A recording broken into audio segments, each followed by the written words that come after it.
오직 주의 사랑에 매여 내 영 기뻐 노래합니다. 이 소망의 언덕 기쁨의 땅에서 주께 사랑드립니다. 오직 주의 임재 안에 갇혀 내 영 기뻐 찬양합니다. 이 소명의 언덕 거룩한 땅에서 주께 경배드립니다. 주께서 주신 모든 은혜 나는 말할 수 없네. 내 영혼 즐거이 주 따르렵니다. 주께 감사드립니다.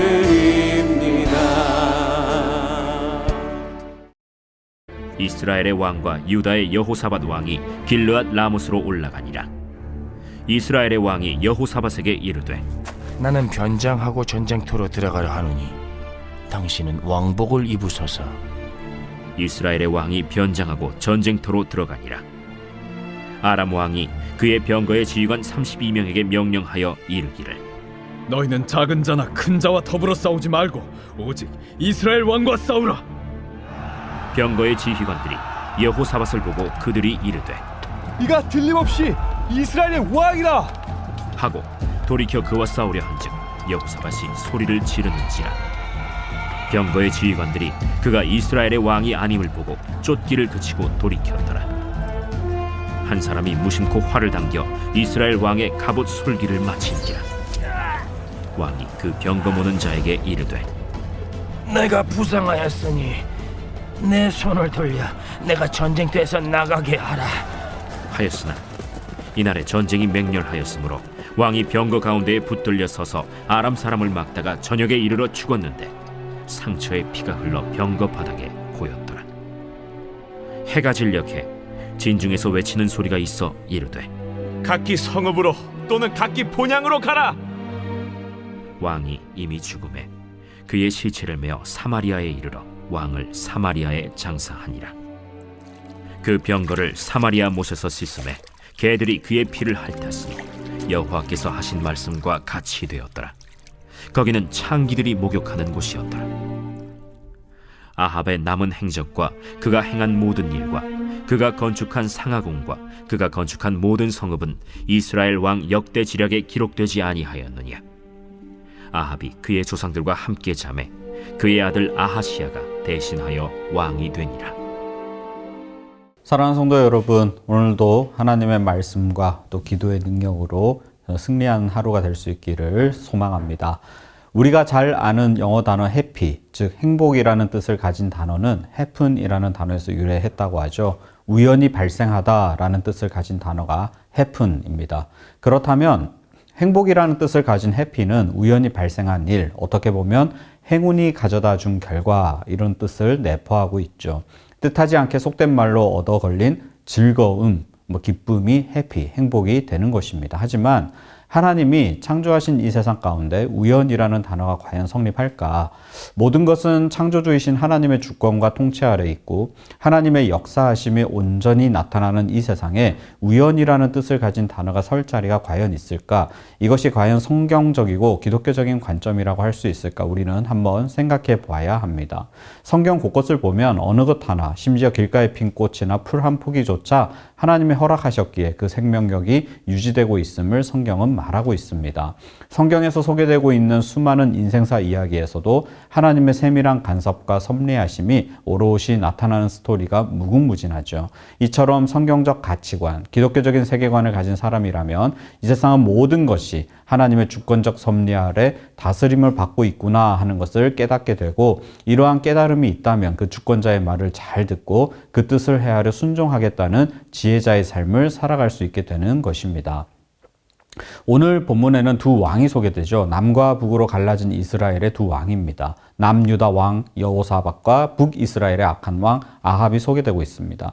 현재 남북 이스라엘은 연합 전선을 구축했어요. 아람, 오늘날의 시리아죠. 아람과의 전쟁을 연합해서 치르는 것이죠. 그런데 이것은 하나님께서 원하시는 그림이 아닙니다. 우선 하나님은 남유다 여호사밧이 북이스라엘의 아합과 자꾸 교제하고 교류하고 연합하는 것을 싫어하셨어요. 오늘 본문에 대한 후속 이야기가 역대하 19장에 소개되고 있는데요. 역대하 19장에 보면 여호사밧이 아람과의 전쟁을 마치고 평안히 예루살렘의 궁으로 돌아갔다 이렇게 얘기해요. 그때 선견자 예후가 전쟁을 치르고 돌아온 여호사밧에게 하나님의 말씀을 전합니다. 제가 읽어드리면, 하나님의 아들 선견자 예후가 나가서 여호사밧 왕을 맞아 이르되 왕이 악한 자를 돕고 여호와를 미워하는 자들을 사랑한 것이 옳으니까 그러므로 여호와께로부터 진노하심이 왕에게 임하리이다. 하나님이 여호와를 미워하는 자를 사랑하는 것이 옳지 않다고 생각하셔서 왕에게 하나님의 진노가 임할 것이다 이렇게 예언하죠. 하나님의 뜻을 전혀 묻지 않고 여호사밧은 자기가 좋은 대로 악한 왕 아합과 연합해서 명분 없는 전쟁을 치렀습니다. 아합 역시 미가야 선지자로부터 하나님의 뜻을 전해 들었어요. 길르앗 라못을 탈환하고자 하는 강한 욕망이 그의 피를 들끓게 했고, 미가야 선지자가 너 전쟁 중에 죽는다 이렇게 확실하게 하나님의 뜻을 전했지만 미가야는 언제나 귀에 듣기 싫은 소리만 하는 자가 아니냐 이러면서 무시해버리고 전쟁을 강행합니다. 그런데 재밌는 사실은 좀 마음에 걸리긴 했나 봐요. 찝찝하죠. 그래서 전쟁은 치러야겠고 미가야 선지자의 말은 무시했지만 마음에는 걸리고, 그래서 아합이 무릎을 탁 치면서 나름 묘수를 생각해내는데 그게 바로 변장술입니다. 오늘 본문 30절에 보시면 이스라엘의 왕이 여호사밧에게 이르되 나는 변장하고 전쟁터로 들어가려 하노니 당신은 왕복을 입으소서 하고 이스라엘의 왕이 변장하고 전쟁터로 들어가니라.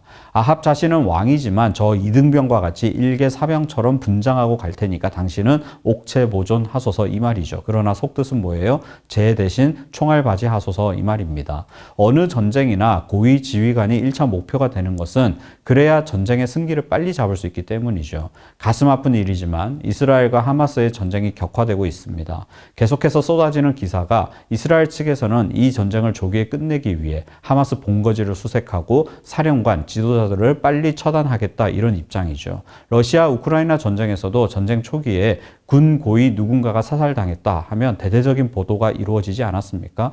그만큼 전쟁에 있어서 군 수뇌부, 지휘권은 막강한 권력을 가지고 있습니다. 오늘 본문 31절에도 보시면 고대 시대의 전쟁도 전략은 똑같죠. 아람 왕이 그의 병거에 지휘관 32명에게 명령하여 이르기를 너희는 작은 자나 큰 자와 더불어 싸우지 말고 오직 이스라엘 왕과 싸우라 한지라. 아람 왕이 작전 명령을 내리는데 작은 자나 큰 자와 더불어 싸우지 말라. 작은 자는 일개 사병들이고 큰 자는 군 지휘관급 인사들입니다. 그런데 그런 지휘관급들조차도 제쳐두고 오직 한 사람만 잡아라. 누구죠? 오직 이스라엘의 왕과 싸우라 한지라. 아합도 미가야 선지자의 말은 무시는 했지만 꺼림칙했고, 그래서 아무래도 화려한 왕복을 입고 나가면 적들의 표적이 되기 쉬우니 자신은 사병으로 변장하고 대신 여호사밧이 튀도록 해서 적들의 시선을 집중시키는 효과를 누리고자 했던 것이죠. 묘수라면 묘수랄까, 꼼수라면 꼼수죠. 아무튼 아합의 의도는 맞아 들어가는 듯해요. 32절을 보시면 병거의 지휘관들이 여호사밧을 보고 그들이 이르되 이가 틀림없이 이스라엘의 왕이라 하고 돌이켜 그와 싸우려 한즉 여호사밧이 소리를 지르는지라. 아람 군대는 여호사밧이 아합인 줄 알고 죽이려 달려들었습니다. 아무래도 혼자 왕복을 입고 있으니 눈에 딱 띄었겠죠. 이에 여호사밧은 너무 놀라 소리를 막 질렀어요. 그러자 이상한 일이 벌어집니다. 막 소리 지르는 여호사밧을 본 아람 군대는 이스라엘의 왕이 아니네 이러면서 돌아서요. 좀 의아하죠. 이에 대해 역대하 18장에서는 하나님의 기적적인 개입이었다 이렇게 얘기해요. 역대하 18장 31절 제가 읽어드리면 병거의 지휘관들이 여호사밧을 보고 이르되 이가 이스라엘의 왕이라 하고 돌아서서 그와 싸우려 한즉 여호사밧이 소리를 지르매 여호와께서 그를 도우시며 하나님이 그들을 감동시키사 그를 떠나가게 하신지라. 단순히 소리 질렀다고 적군이 도망갑니까? 오히려 더 달려들죠. 그런데 반대 현상이 일어났어요. 이에 성경은 그냥 하나님이 그를 도왔다. 그래서 아람 군대를 감동해서 그를 떠나가게 하셨다. 이렇게 말하죠. 설명할 수 없는 현상이 우연과 같이 일어났지만 이것은 하나님의 개입하심에 따른 필연이었습니다. 더 나아가 하나님은 아합이 죽을 것이라고 했지만 여호사밧이 죽을 것이라고 말씀하지 않으셨어요. 그 말씀이 성취되기 위해서라도 여호사밧은 죽어서는 안 되는 것입니다. 반면 아합은 자신이 생각한 묘수로 위기 상황에서 벗어나는 듯 보여요. 그런데 득달같이 우연과 같은 일이 벌어집니다. 어떤 사람이 무심결에 쏜 화살에 맞은 거예요. 34절입니다. 한 사람이 무심코 활을 당겨 이스라엘 왕의 갑옷 솔기를 마친지라. 그런데 더 공교로운 것은 갑옷이 보호를 해줄 법도 한데 이게 참 그 와중에 금속과 금속 사이 갑옷 솔기를 맞춰버린 것입니다. 이 금속 사설의 이음새 부분인데요. 이 부분은 미세한 틈이 있거든요. 이 미세한 틈을 거기를 맞힌 거예요. 명궁이 조준해서 쏜 화살이라도 맞추기 어려운 것을 어떤 사람이 무심코 쏜 화살에 공교롭게도 그 미세한 틈이 맞은 거예요. 정말 낮은 확률의 일이 일어나지 않았습니까? 우연입니까? 아니죠. 이것은 우연을 가장한 필연입니다. 하나님의 주권적 섭리요 하나님이 행하신 것이고 하나님의 말씀이 성취되는 현장입니다. 아합은 병사로 위장하면 적의 눈을 속여 목숨을 건질 것이라 생각했지만 하나님께서는 무한한 대안이 있으며 그의 전능함으로 모든 것을 이룰 수 있기에 아합의 묘수는 그저 잔꾀에 불과한 것이었죠. 결국 아합의 최후는 하나님의 필연적 섭리로 귀결되었습니다. 열왕기는 아합의 죽음으로 길르앗 라모 사건을 종결하지만 역대기는 여호사밧에 대한 후기를 기록하고 있죠. 전쟁 후 평안히 돌아올 것이라고 호언장담했던 아합은 죽어 시체로 돌아왔고요. 자기 집으로 평안히 돌아간 자는 여호사밧이었습니다. 미가야 예언대로 아합은 고통 가운데 죽어갔습니다. 화살을 맞은 채 장렬하게 끝까지 싸우다가 과다출혈로 죽었는데 저녁에 이르러 그가 죽었다 이렇게 말하는 것은 곧 그가 엄청난 고통 가운데 서서히 죽어갔다라는 것을 암시하는 대목이죠. 여기에 그의 죽음에 치욕과 경멸이 더해지고 있습니다. 아합이 탔던 병거를 사마리아 못에서 사람들이 씻었더니 개들이 그의 피를 핥았다. 이것은 아합의 죽음으로 베나닷의 죽음을 대신할 것이라는 첫 번째 예언과 더불어 엘리야가 전한 아합의 피를 개가 핥을 것이다 라고 하는 두 번째 예언까지도 성취된 것입니다. 결국 아합은 이런저런 계책과 묘수를 내었지만 그의 인생 말년은 하나님이 예고하신 대로 착착착 이루어져 갔음을 우리는 확인할 수 있죠. 이처럼 이 모든 피조세계는 우연이 아니라 하나님의 주권 그리고 그분의 섭리하심에 따른 필연만이 존재할 뿐입니다. 남유다 여호사밧 역시 흠결이 많은 자였어요. 물론 하나님 앞에서 정직히 행했다 이렇게 역대기에 기록은 되어 있지만 그럼에도 우상 숭배라는 산당을 여전히 유지하고 또 하나님이 그토록 싫어했던 이스라엘 왕들과 지속적인 관계를 맺어오는 등 하나님 마음에 벗어난 행동들을 아주 많이 했습니다. 아합 사후에도 여전히 여호사밧은 하나님의 경고에도 불구하고 북이스라엘 왕들과 지속적인 친분, 연대 관계를 유지했죠. 그래서 하나님의 책망을 많이 받았습니다. 또 아합을 도운 결과 하나님의 징계가 있을 것이다 이런 말까지 들었어요. 하지만 역대기에서 말해주듯 그는 하나님의 은혜를 경험했습니다. 그리고 남유다는 여호사밧을 통해 평강을 누렸습니다. 왜요? 여호사밧에게 은혜를 받을 만한 명분과 근거가 있어서요? 그게 아닙니다. 그저 하나님이 은혜를 베풀 자에게 은혜를 베푸시는 것뿐입니다. 그래서 하나님은 여호사밧이 확실하게 죽을 수 있는 상황에서 기적과 같이 살아날 수 있었고 돌아간 이후에도 하나님이 그 나라에 주신 샬롬, 이 평강을 누렸던 것이죠. 그가 완전해서가 아닙니다. 온전케 하시고자 하는 하나님의 은혜가 그에게 그저 주어졌을 뿐입니다. 이 역시 하나님의 주권적 은혜죠. 사랑하는 성도 여러분, 이처럼 우리는 하나님의 주권을 인정하는 것이 아주 중요합니다. 하나님의 주권을 인정하는 것, 이것이 바로 하나님을 경외하는 것입니다. 하나님을 경외하는 자에게 주시는 지혜와 축복은 엄청나죠. 성경 곳곳을 보면 하나님을 경외하는 자에게 주시는 무한한 축복이 있음을 우리는 쉽게 발견할 수 있습니다. 이것이 믿는 자가 하나님 앞에서 보여야 할 태도이며 우리를 둘러싼 모든 일들에 대한 정확한 관점이 되는 것이죠. 우리에게 우연은 없습니다. 하나님의 주권과 섭리 가운데 있는 필연만 우리에게 있습니다. 확실한 것은 우리 모두는 하나님의 전적인 은혜, 무한한 사랑을 경험했다는 이 사실이에요. 우리가 잘나서가 아니죠. 그저 값없이 우리에게 하나님이 그 기쁘신 뜻대로 베푸신 은혜입니다. 최고의 선물이죠. 이러한 은혜를 경험한 자로서 이 가을 하나님의 풍성한 은혜가 얼마나 귀한 것인지 주위 사람들에게 전해주시고 또 그들도 예수님을 통해 하나님의 자녀가 되는 권세와 은혜를 누릴 수 있도록 축복의 통로가 되는 우리 모두가 될 수 있기를 주님의 이름으로 축원합니다. 이 시간 주신 말씀을 기억하며 기도 제목을 함께 읽도록 하겠습니다. 매일 주님과 친밀한 교제를 누리며 하나님 앞에서 온전한 자로 세워지게 하소서. 모든 것은 하나님의 주권과 섭리임을 인정하며 주의 뜻을 분별하고 그 뜻대로 순종하는 믿음의 사람이 되게 하소서. 우리 자신을 의의 병기로 드리며 복음의 능력으로 끝까지 순종함으로 믿음의 열매를 맺어가게 하소서.